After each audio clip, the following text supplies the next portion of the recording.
Hello friends, I am Shantanu, your coach, and now we are going to cover the Environment Protection Act 1986. First, let's see the introduction of this act. As you must be aware, the government took the first measure to counter the pollution problem by passing a Water Act. But this Water Act, which was passed in 1974, it was a total failure of the government. It was a total flop show. If you have any doubt whether it was a successful venture or not, you have to see the Ganga river.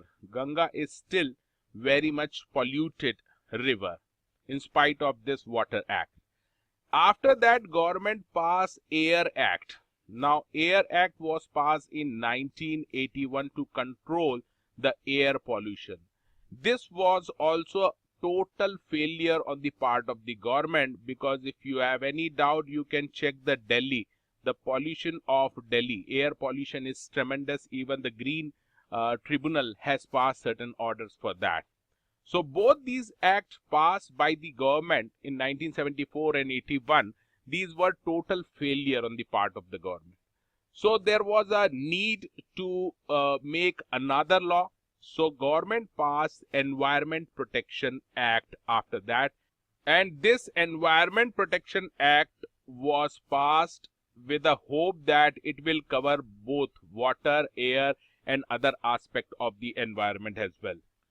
Now let's see the object of this act. Object is to protect the environment. Now environment is a broader term, broader than the water and air, because it includes both as well as it includes the land and etc. We will see the definition of environment later on in detail.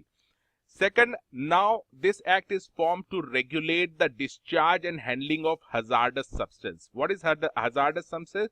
We will again see the definition. As you already remember, in the Water Act, we see that any discharge, if any discharge is taking place into the river, which is polluting the river, then Water Act contained the provision. Similar provisions are included here also to regulate the discharge and handling of hazardous substance. Then another objective is speedy response to the accident which threaten the environment. तो अगर कोई accident हो जाता है जिसकी वजह से environment pollution का खतरा आ जाता है, so in that case there will be a speedy response provided under this act. Now also to punish those people, there is a deterrent punishment which is prescribed for those people who risk the human environment, safety and health, public health. तो ऐसे लोगों के लिए एक strict punishment भी इस act में provide किया गया है.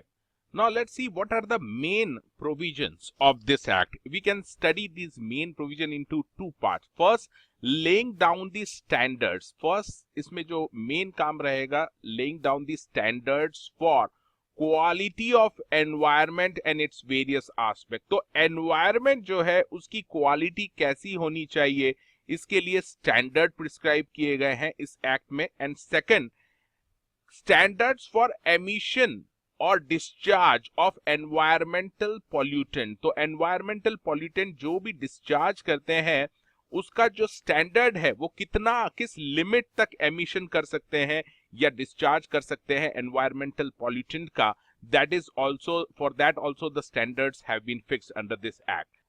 Another part of this act provides for the restriction of areas in which any industry shall not be carried out or shall be carried out is subject to certain restriction. तो इस act में restrict कर सकते हैं areas को. For example, in this area there will be no industries, and in this area there can be industries but with subject to certain restriction. These areas can be decided by the government under this act.